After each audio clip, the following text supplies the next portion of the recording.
சிவாஜி இப்படி ஆகி போச்சு அப்புறம் ஒரு டைலாக் இருக்கும்ல, அதே மாதிரி என்ன அமீர் இப்படி ஆகி போச்சு. ஏன்னா சுமார் 4000 கோடி மதிப்பிலான சர்வதேச அளவிலான போதைப் பொருள் கடத்தல் மன்னன், திமுகவோட முக்கிய நிர்வாகி, உதயநிதிக்கு மிகவும் நெருக்கமான இந்த ஜாஃபர் சாதிக்கை கைது பண்ணாங்க. ஜாஃபர் சாதிக்கை கைது பண்ணமே நம்ம எல்லா பேரும் என்ன சொன்னோம்னா, இவருக்கு மிகவும் நெருக்கமா இருக்கக்கூடிய 2 வட்டம் இருக்குது. ஒன்னு தொழில் வட்டம், இன்னொன்னு அரசியல் வட்டம்.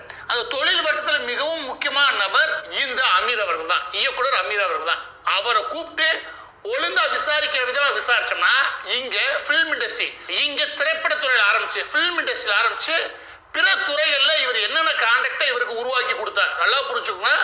அமீர் தான் இங்க பெரிய நெட்வொர்க், அதாவது இந்த போதை கடத்தல் மன்னனுக்கு பெரிய நெட்வொர்க் உருவாக்கு முக்கிய காரணகர்த்தா. அதோட சேர்த்து அவர் தொழில ஒரு முக்கியமான கூட்டாளி அப்படின்னு நம்ம சொல்லியிருந்தோம். தேசிய போதைப் பொருள் ஒழிப்பு முகம் என்ன பண்றாங்கன்னா, சம்மன் கொடுத்து நீ கொஞ்சம் டெல்லி வரைக்கும்